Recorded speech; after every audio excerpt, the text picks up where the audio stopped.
Daar is bitter min mense wat gereed is vir die terugkeer van die Here Jesus Christus.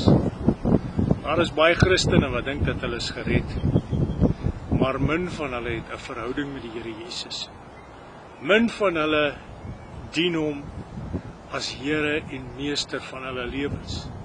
Vir min Christene het Jesus Christus die absolute koning in hulle lewe geword, waar elke oomblik wat hulle lewe wendel om Christus Jesus en sy wil, dat hy waarlik die koning is. As ons deel wil wees van die koninkryk van God, dan moet Jesus nou al reeds ons koning wees. As hy nie ons koning is nie, en as ons hom nie as koning ag nie, dan is ons nie gereed vir hom. Jesus kom binnekort terug, en daar is bitter min wat gereed is.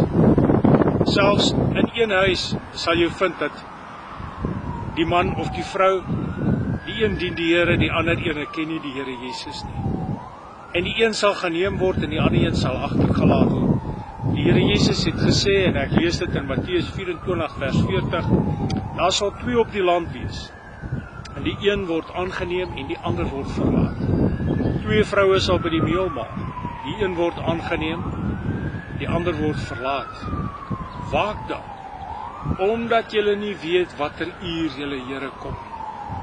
Ons moet waak en bid, ons moet altyd deur wakker wees. Ons weet nie watter uur die Here Jesus kom. En as ons nie gereed is nie, gaan ons agtergelaat wees.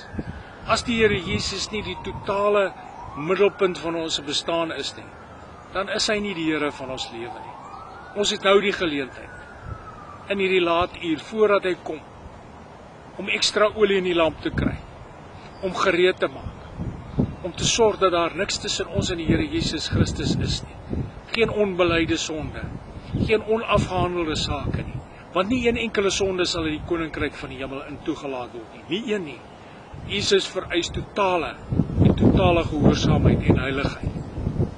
As ons hom wil volg, dan moet ons onsself verloon, ons kruis opneem en hom elke dag volg. Is u gereed of gaan u agterbly? Het nou die geleentheid om reg te maak. Die Here seën.